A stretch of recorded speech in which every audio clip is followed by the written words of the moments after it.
ماشاء اللہ، اللہ کا کرم ہے کہ رمضان المبارک کا مہینہ بس آنے ہی والا ہے۔ رحمتوں، برکتوں، عبادتوں کا موسم بہار آنے والا ہے۔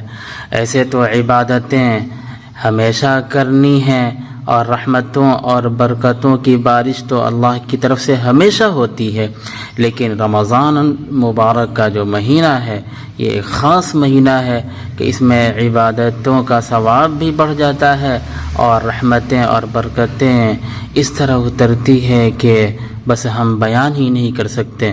آئیے ہم سب یہ عہد کریں، اللہ سے دعا کریں اور کوشش کریں کہ ہم اس بار رمضان کو اس طرح گزاریں گے جس طرح ہم نے کبھی گزارا ہی نہیں۔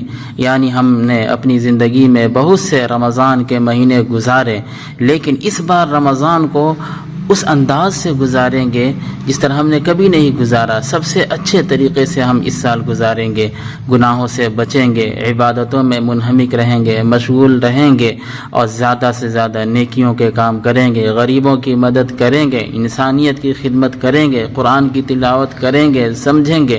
یعنی جو اچھے اچھے اعمال ہیں اس میں ہم زیادہ سے زیادہ حصہ لیں گے اور برے اعمال سے، برے کاموں سے ہم زیادہ سے زیادہ کوسوں دور بھاگنے کی کوشش کریں گے۔ اور اس بار ہم رمضان اس نیت سے گزاریں کہ ہماری زندگی میں جتنے بھی رمضان کے مہینے آئے ہیں ان تمام مہینوں میں جو ہم نے زندگی گزاری ہے ان تمام زندگیوں سے زیادہ بہتر انداز میں ہم اس بار زندگی گزاریں گے۔ اللہ ہم سب کو توفیق عطا فرمائے۔